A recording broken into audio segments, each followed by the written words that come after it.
pressed it. Live. Are we live? Live. We're live on Facebook. Good morning, everybody. I'm James Lamplow, and this is Mr. Mark Novak, world famous real estate agent.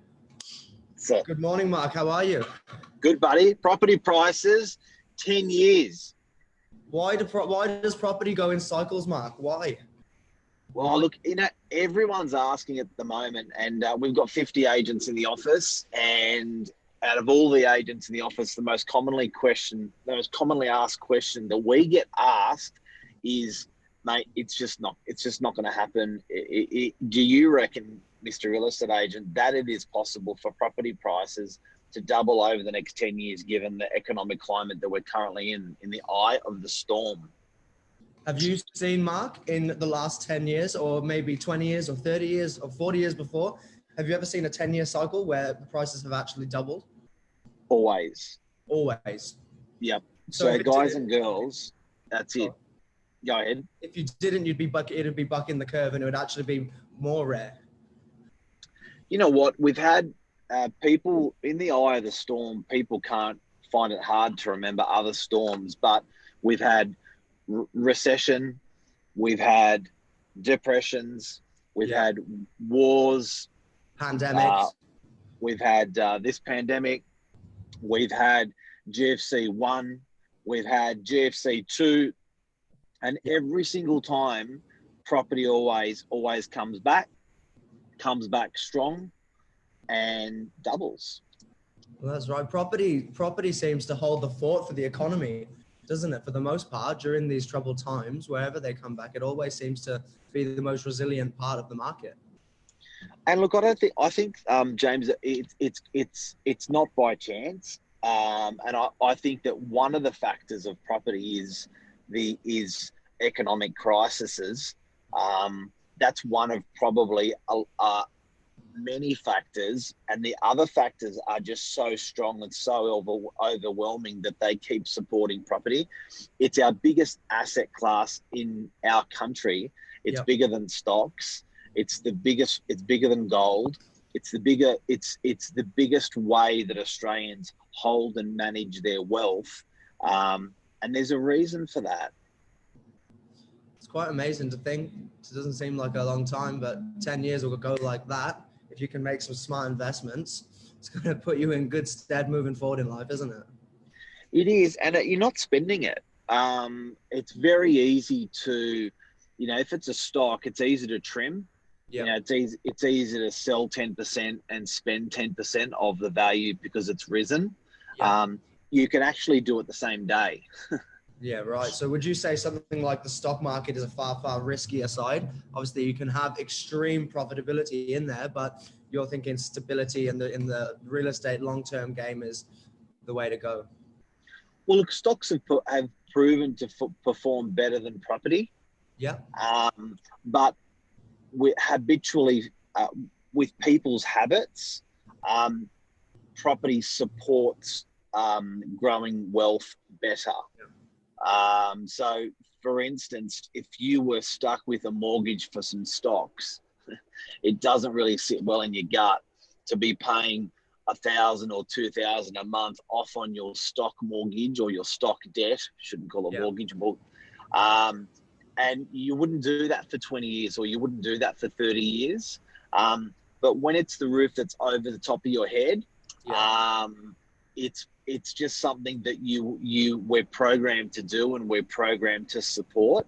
So again, that's just another factor another element of why people continue to support and invest in property. Look, another one is that, and you've also got property all over the country. So you've got different states with different property styles of properties, and everyone is very proud of their own state. Yep. Do you know what I mean? Like, what's the banter you hear through different states? Well, that's right.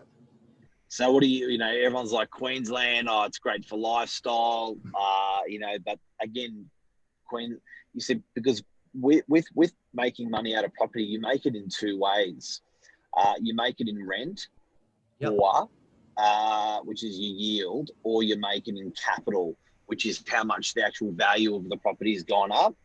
So Queensland tricks you because Queensland makes a little bit more rent, a bit more yield, but over a 5 or 10 year period, it doesn't grow like Sydney grows.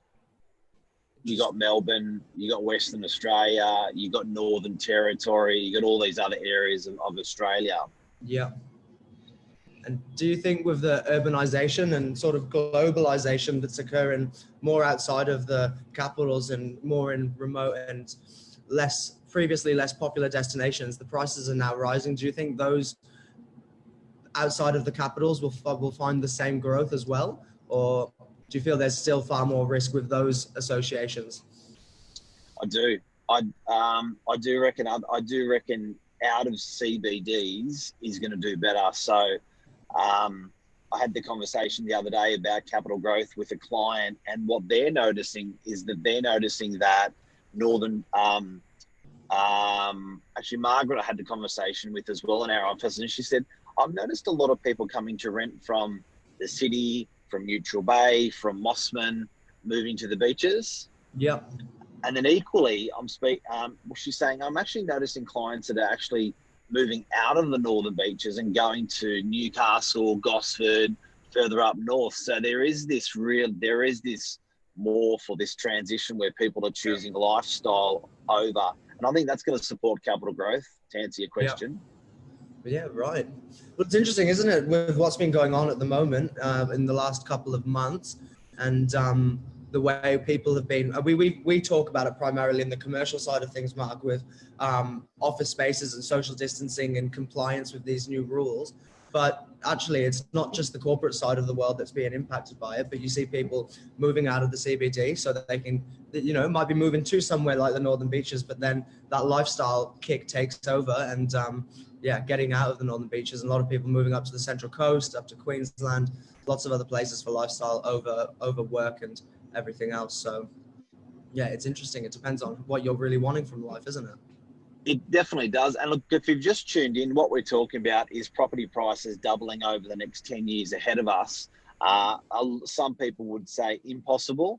Some people would say possible, because that's what it's always done. Something that I want everyone to think about who's watching is the pattern of property is not just it's underpinned by a lot of different factors. Yeah. So when it's very easy to entertain the economic factor, and just look at that in isolation and explain and say that is why property is not going to perform purely because of COVID or the economy not doing well. But what people really have to also remember is all of the other factors of why people are living in Sydney, for instance, and in the area and is in the areas they're living. Because I can tell you guys that definitely, if you look at even, it sounds really weird, but I look at property like I look at basic instincts of people and why people do what they do. So even climatically, Sydney is a superior city to all other cities in Australia. Climatically, it doesn't get too hot. It doesn't get too cold. That's a big reason for people to be attracted to a city. It's a big enough reason for people to be attracted to the city. And even though you're going against the odds with an economy sometimes for a year or two, climatically, the suburb, that city will still actually do very, very well because it's just the right temperature. It's not snowing. It's very enticing. Hey? It's very enticing, isn't it? That's it. And not only that, but then that starts attracting businesses for that reason, because businesses can operate more effectively because they can, even logistically with production or manufacturing and stuff like that. If you're not dealing with snowstorms, 365 days a year that you're going to be producing your steel fabrication or whatever that is. So climatically, I think people realise you got to look at that basic instinct for capital growth. Another win for Sydney and why that does well. What about you? What do you notice why people would move to Sydney? You're from the UK. What's another reason? I must have had this conversation 1,000 times with you, Mark. I'm not from the UK. I just sound like it. No, look, it's interesting that when you were in the UK, when I was in the UK, I see. The migrant or the immigrant or what am I? I'm a bit in between. No, look, people migrate in and out for all sorts of different reasons, and you know, it's for family reasons, for personal reasons. I suppose that comes under family. Yep. For mine, it was for personal reasons coming back into Australia. From over living in the UK for 10 or 12 years. So coming back to the Northern Beaches was something I had told myself from a very young age that I was always going to do. So it's just one of those things. You have your head or heart set on something, and you know, if you want to make that happen, you'll make that happen. So I think that crosses into quite a lot of things that are quite relevant at the moment, Mark. But look, I don't really know is the answer to that question. Everyone has their own different reasons, so it's impossible to say. Well, we've got a big following. Like I think from Sydney, we've got a lot of people that head over from the UK. Probably number one would be people coming from the UK. We would get people coming from different Asian countries. We will get people coming sometimes from America. And when I speak to people, and the reason they're actually moving in, which again is underpinning why I believe there's going to be capital growth good capital growth over the next 10 years, possibly double, those things haven't changed.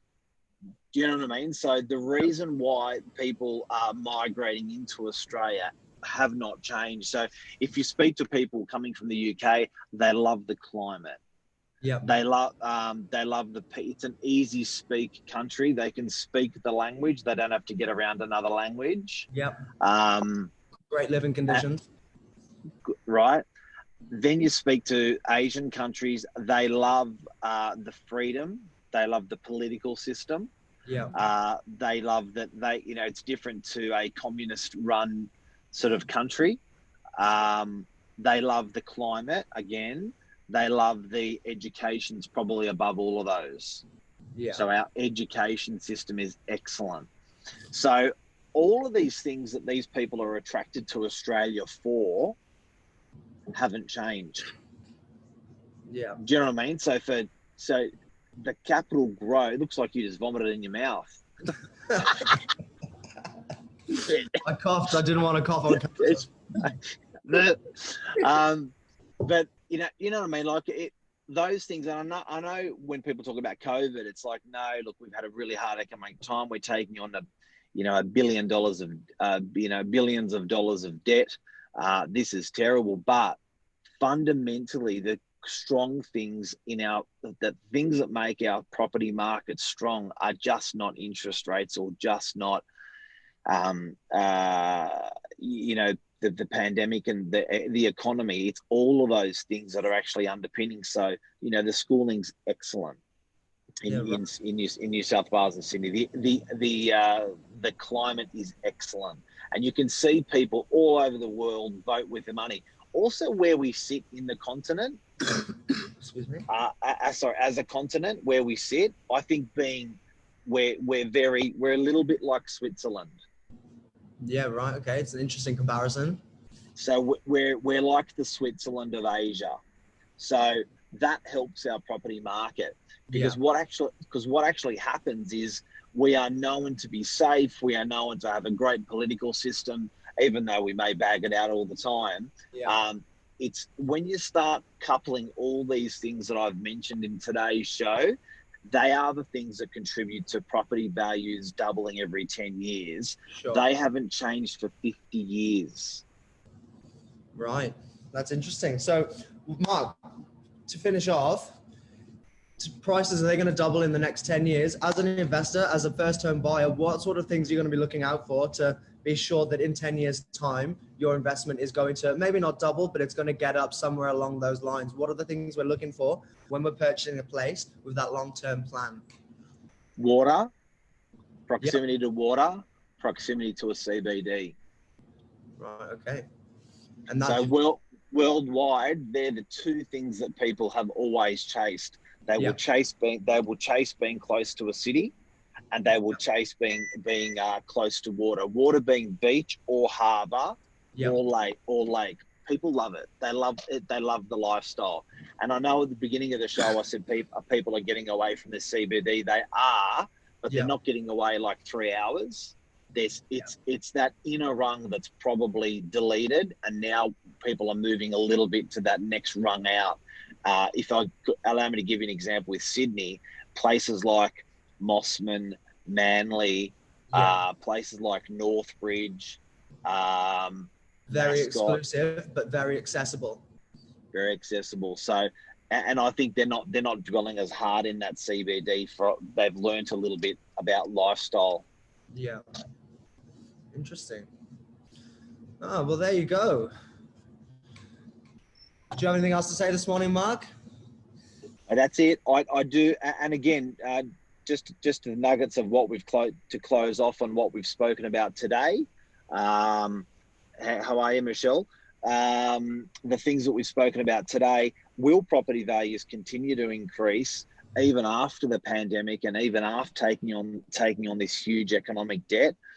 My point of view is that fundamentally the assets that our state has and our country have are still there. Those assets of our harbour, it's beautiful. The assets of our climate, it doesn't, we don't have earthquakes. We don't have, tremors, tsunamis, where we're not snowing in Sydney. It's easy to conduct business 365 days a year. Our education system is always attractive internationally. We are positioned well internationally. We're known to be a good country. We're an English-speaking country, which gives us an advantage worldwide over other countries, particularly when the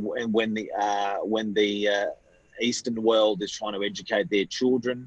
If they're of Asian background, they want their kids to get a little bit of Western culture. They'll send their kids to Sydney to get a degree, to get a great education, and to learn a little bit of the Western way, English speaking, how things work. So all those things are elements that are going to underpin our great property market, and they're not being taken away from us. That's my summary. Very good. Thank you very much, Mark. Great stuff. I wish I could see the comments up here, but I don't have it this morning. But thank you very much. Is that a wrap? That's a wrap. Giddy up. Fantastic. Thanks, legend. Thanks, mate. Have a great week. Thanks, James. Cheers, mate. You too. Bye-bye. Bye-bye.